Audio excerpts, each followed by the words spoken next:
Here's what we have to do to go visit our neighbors now. Well, it's been about 2 weeks since we had this disaster happen. This is the southerly route that we take to get out of our home.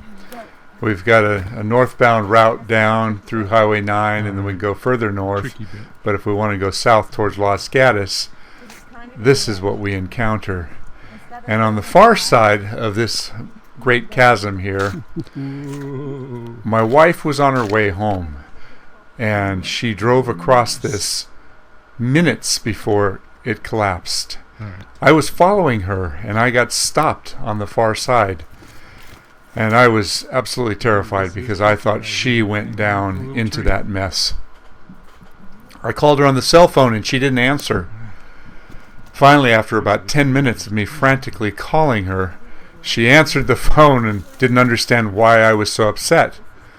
Well, we've been living with this now for a couple of weeks, and I don't know how many years it's going to take them to fix this. But the topic that I really want to talk about is all of these trees that fell down. Because the day that this happened, there weren't trees down in there. It was pretty much clear. And one by one, the trees started to slowly fall into this void.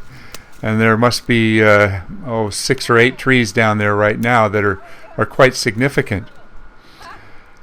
And I'm going to show you a little bit further on in this video that I had a similar circumstance where a neighbor had a big slide. Not this big, but there was a tree right on the edge that he wanted me to take out.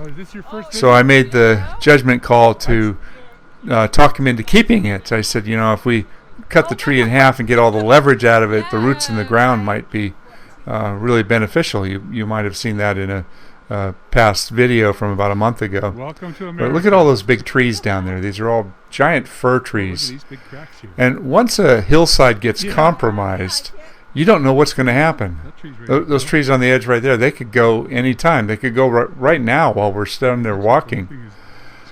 But when I was helping my neighbor out, I really didn't think twice about it. I thought, this is stable enough. It's got most of its roots in the ground. The roots on the far side over the embankment were sticking out, but I really didn't imagine it. But it took me seeing this for me to totally recognize just how precarious it was to be up in that tree a month ago, because it really was on the verge of going.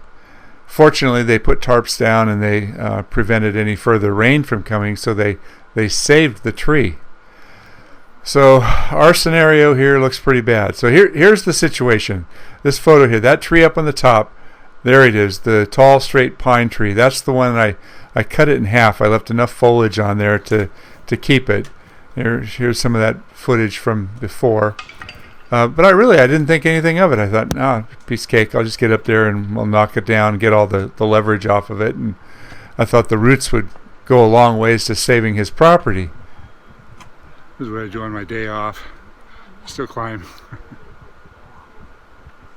Pretty view up here. The sun came out. Storms passed for a bit. And I may have been right. But putting myself in that precarious position probably wasn't smart. But in all honesty, I've never been in a situation where there was landslides like this. And there we go. I'm taking the top out. The guy shot this from a drone. It wasn't my drone. Hey, thanks for watching.